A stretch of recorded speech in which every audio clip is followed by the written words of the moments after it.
Perkenalkan, nama saya Elsa Dekantu dengan nomor induk mahasiswa 19142010173. Saat ini akan mengumpulkan tugas ulangan akhir semester dengan mata kuliah keperawatan keluarga dengan dosen mata kuliah Nurse Frida Menur, Sarjana Keperawatan, Magister Keperawatan.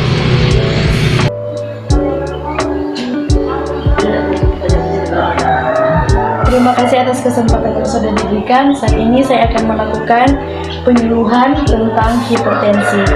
Hipertensi adalah pengertian medis dari penyakit tekanan darah tinggi.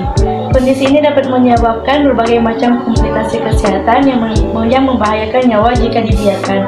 Bahkan gangguan ini dapat menyebabkan peningkatan risiko terjadinya penyakit jantung, stroke, hingga kematian. Pembacaan tekanan darah dilakukan dalam satuan milimeter air raksa atau mmHg. Hasil pemeriksaan akan terbagi menjadi dua nomor, yaitu angka pertama atau sistolik mewakili tekanan dalam pembuluh darah ketika jantung berkontraksi atau berdetak.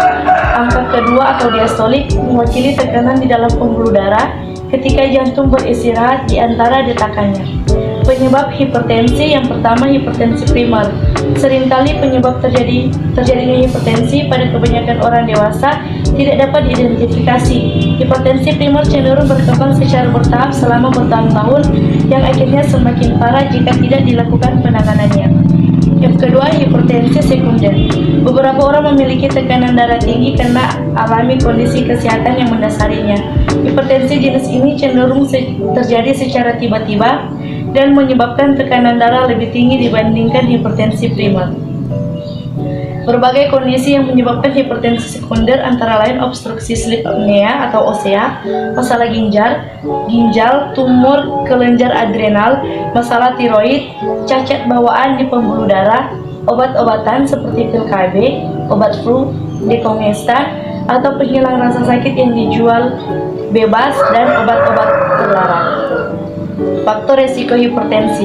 Beberapa faktor resiko lainnya yang dapat meningkatkan terjadinya hipertensi adalah memiliki usia di atas 65 tahun, sering mengonsumsi makanan tinggi garam berlebihan, alami kelebihan berat badan atau obesitas, adanya riwayat keluarga dengan kondisi medis yang sama, kurang mengonsumsi buah dan sayur, tidak aktif secara fisik atau jarang berolahraga, mengonsumsi terlalu banyak makanan atau minuman yang mengandung kafein, memiliki kebiasaan merokok, banyak mengonsumsi minuman beralkohol, stres. Tingkat stres yang tinggi dapat meningkatkan tekanan darah untuk sementara, alami kondisi kronis tertentu seperti penyakit ginjal, diabetes, atau sleep apnea. Gejala hipertensi diantaranya sakit kepala, mimisan, masalah penglihatan, nyeri dada, telinga berdengung, sesak napas, dan aritmia. Untuk hipertensi yang berat, gejalanya bisa berupa kelelahan, mual atau muntah, kebingungan, merasa cemas, nyeri pada dada, tremor otot, dan adanya darah dalam urin. Pengobatan hipertensi. Obat-obatan yang umumnya diberikan kepada pengidap hipertensi antara lain obat untuk membuang kelebihan garam dan cairan di dalam tubuh melalui urin. Pasalnya hipertensi membuat pengidapnya rentan terhadap kadar garam tinggi dalam tubuh. Obat untuk melebarkan pembuluh darah. Obat yang bekerja untuk memperlambat detak jantung dan melebarkan pembuluh darah.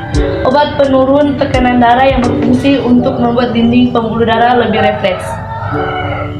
Pencegahan hipertensi, mengonsumsi makanan sehat seperti buah dan sayuran, batasi asupan garam, kurangi konsumsi kafein, berhenti merokok, berolahraga secara teratur, menjaga berat badan, mengurangi konsumsi minuman beralkohol, membatasi asupan makanan tinggi lemak jenuh, menghilangkan atau mengurangi lemak trans dalam diet.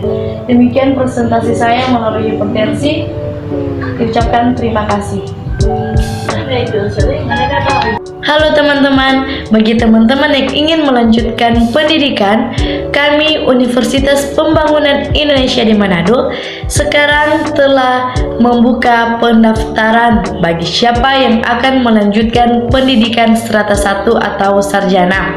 Nah, di dalamnya ada fakultas teknik, ada program studi teknik, elektro, dan fakultas teknik sipil.